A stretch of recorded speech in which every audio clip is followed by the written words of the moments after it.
Okey, Assalamualaikum warahmatullahi taala wabarakatuh. Okey, malam ni saya nak bercerita tentang fungsi bahagian jantung. Jantung, ini jantung manusia. Jantung kita, jantung saya, jantung kamu, jantung adik-beradik, mak ayah kamu. Inilah rupa jantung. Jantung kita ni sebesar penumbuk sahaja. Semua genggam penumbuk masing-masing. Okey. Jadi nampak. Itu adalah besarnya jantung kita manusia. Okey. Jadi apa yang saya nak terangkan hari ini adalah berkenaan dengan struktur-struktur yang ada dalam jantung ni. Serta salur-salur darah yang ada dalam jantung. Kita mulakan dengan bahagian jantung. Kita mulakan dengan bahagian jantung. Jantung ada 4 bahagian. Berapa? 4 bahagian. 4 bahagian yang mana dibahagikan pula kepada bahagian kanan dan bahagian kiri. Bahagian kanan, bahagian kiri. Kita bagi 2 jantung ni. Macam ni. Ini bahagian kanan. Dalam bahasa Inggerisnya right, kanan. And this one is bahagian kiri, left. Okay. Tengok betul-betul. Dengar betul-betul. Jantung ada kiri, ada kanan dan kiri. Dan kanan dan kiri tu ada atas dan bawah. Okay, bagi pula. Ini bahagian atas, 1. Bahagian atas, 2. Bahagian bawah 3, bahagian bawah 4. Okey. Nombor 1 tu nama dia adalah atrium kanan. Atrium kanan. Atrium kanan mengandungi darah terdioksigen. Apa darah terdioksigen ni? Darah terdioksigen ni adalah darah kurang oksigen. Darah kurang oksigen. Dia berkumpul di dalam atrium. Okey. Bahagian yang kedua, masih lagi bahagian atas. Tadi belah kanan, ini belah kiri. Belah kiri, namanya tetap samalah, atrium. Tapi dia sebelah kiri, maka atrium kiri.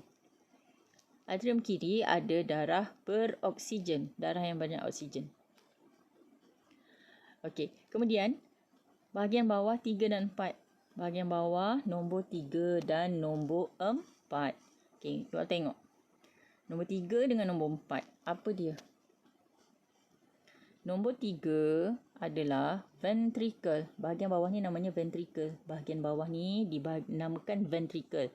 Which is belah kanan, ventricle kanan. Dan nombor 4 adalah ventricle kiri. Okay, you all boleh tengok tu. Ventricle kanan dia mengepam darah terdioksigen daripada jantung ke paru. Ventricle kiri pula mengepam darah beroksigen. Darah beroksigen ke seluruh bahagian badan. Kecuali peparu. Peparu dah tak pergi dah. Sebab paru dah pergi tadi dah. Okey. Seterusnya. Dah kenal. Jantung ada berapa bahagian? Jantung ada 4 bahagian. Terbahagi kepada bahagian atrium dan juga ventricle. Atrium ingat bilik atas, ventricle bilik bawah. Dia ni ada kanan dan kiri. Bahagian atas atrium kanan, atrium kiri, bahagian bawah ventricle kanan, ventricle kiri. Okey, kalau kamu tengok betul-betul ni dalam gambar ni, kamu perasan dekat tengah ni ada macam satu lapisan, satu tisu, satu otot ni, otot tebal. Okey, apa nama otot ni? Otot ini namanya ialah septum. Septum dia memisahkan bahagian kiri dan kanan jantung. Supaya darah yang kurang oksigen, which is darah tu belah kanan, kurang oksigen, dia tak bercantum pula, dia tak bercampur dengan darah yang banyak oksigen di sebelah kiri. Darah tak boleh bercampur. Kalau bercampur maksudnya ada lubang di septum tu. Tu jadi jantung berlubang. Okey? Okey, kita dah kenal 4 ruang jantung. Sekarang kita akan beralih kepada, kita nak beralih ke mana? Kita nak beralih kepada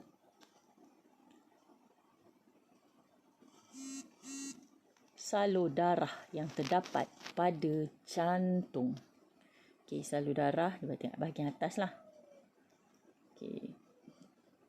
Salur darah di atas. Okey. Salur darah yang kita akan jumpa dulu adalah vena cava.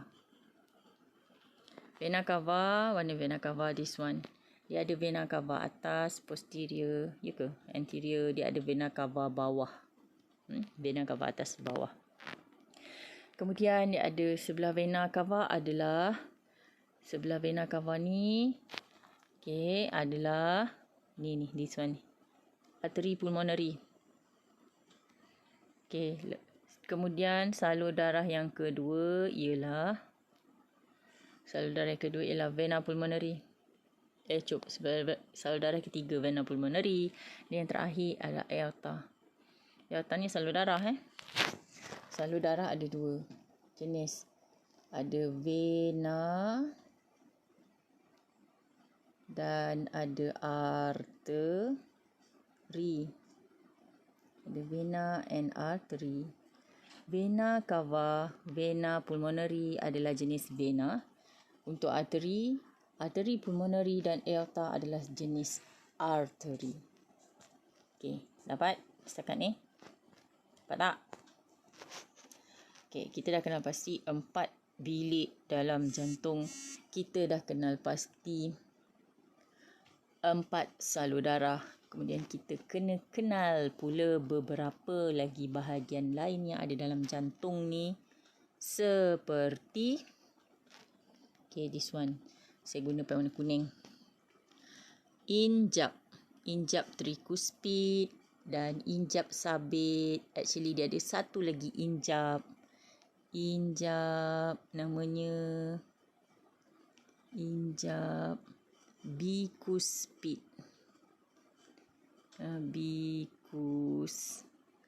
PID. Injap bikuspid.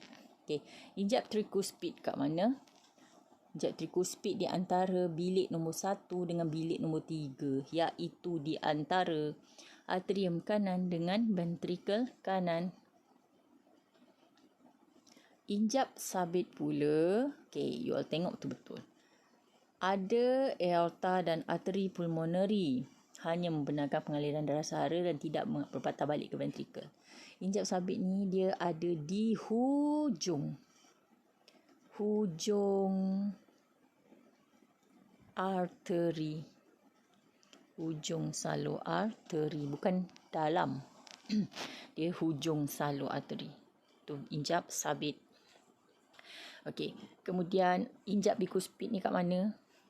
Injap bikuspid di sini. Di antara bilik nombor 2 dengan nombor 4. Di antara ventricle kanan dengan atrium kanan. Antara ventricle kiri dengan atrium kiri. Injap bikuspid. Okey, jadi sekarang setakat ni faham? Ni struktur jantung ni. Ini struktur jantung kita. Boleh? Faham? Okey. Nota pun ada. Dalam buku teks pun ada. Nak kena kenal saja. Nak kenal pasti betul-betul. Ini bukannya orang lain punya. Ni awak punya sendiri pun ia. Okey. Kita akan pergi seterusnya kepada peredaran darah dalam manusia. This one is tricky. The tricky one. Awak kena faham betul-betul dulu. Faham betul-betul. Okey, peredaran darah dalam manusia, dia apa-apa hal dia bermula dengan darah yang kurang oksigen. Darah kurang oksigen dipanggil darah terdioksigen. Ada kat mana? Ada dekat seluruh anggota badan, sel, organ kecuali peparu. Okey, darah kurang oksigen. Okey, darah kurang oksigen. Warna biru. Warna biru. Hitam. Darah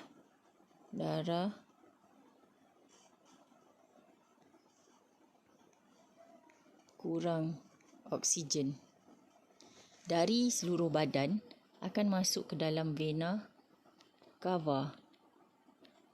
KV. VK, vena cava. Dalam vena cava, dia akan pergi ke atrium. Saya tulis A saja. A maksudnya atrium titik kanan. Daripada atrium pergi ke vein. V saja, ventricle.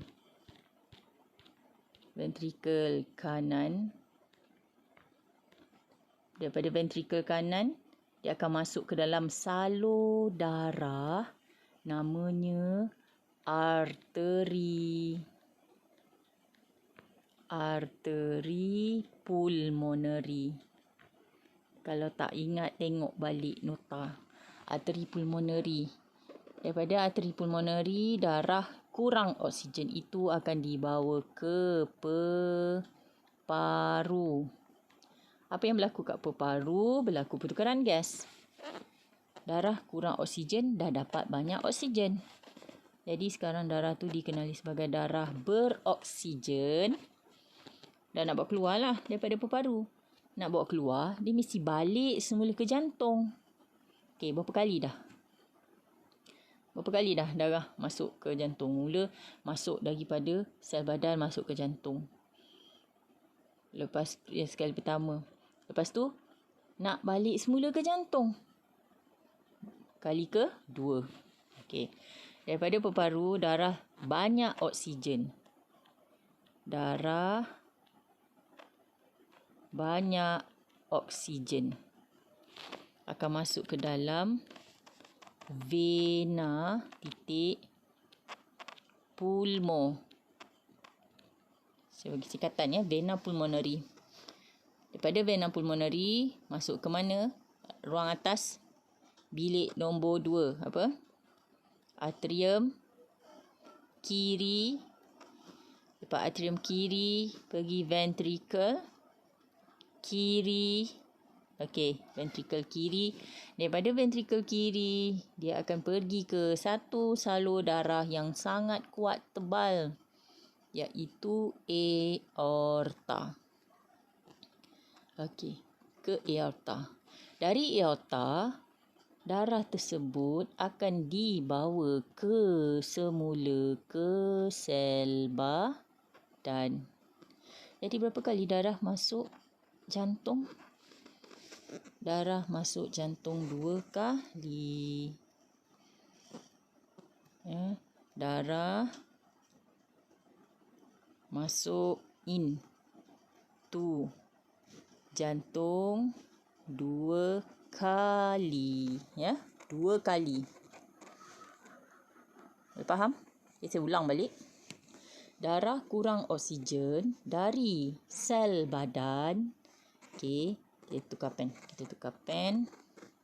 Kuning. Darah kurang oksigen dari sel badan masuk ke dalam jantung melalui salur. This one is salur vena cava. Daripada vena cava, darah kurang oksigen tu akan masuk atrium kanan, pergi ke ventricle kanan, lepas tu masuk ke salur arteri pulmonary. Okey, yang dipetak-petakkan ni salur darah. Vena cava tadi pun petakan ni salur darah. Daripada arteri pulmonary, darah tersebut kurang oksigen masuk ke peparu. Dekat peparu berlaku pertukaran gas, maka darah sekarang dah banyak oksigen. Dipanggil darah beroksigen. Okey, darah beroksigen kemudiannya diangkut, dialirkan, dibawa masuk ke dalam vena pulmonary. Okey, vena pulmonary 4 segi salur darah. Okey, daripada vena pulmonary masuk ke dalam atrium kiri, pergi ke ventricle kiri, kemudian masuk ke aorta. Daripada aorta, dia akan dibawa semula darah banyak oksigen itu ke sel badan. And the most important thing is darah masuk into jantung 2 kali. Darah masuk jantung 2 kali. Okey. Saya harap kamu boleh faham. Dan jadi saya harap dengan penerangan saya ini dapat membantu kamu untuk menjawab soalan latihan pemahaman dalam Google Form. Okey. Tak faham, tak tahu, sila tanya. Jangan buat senyap. Okey, jumpa lagi.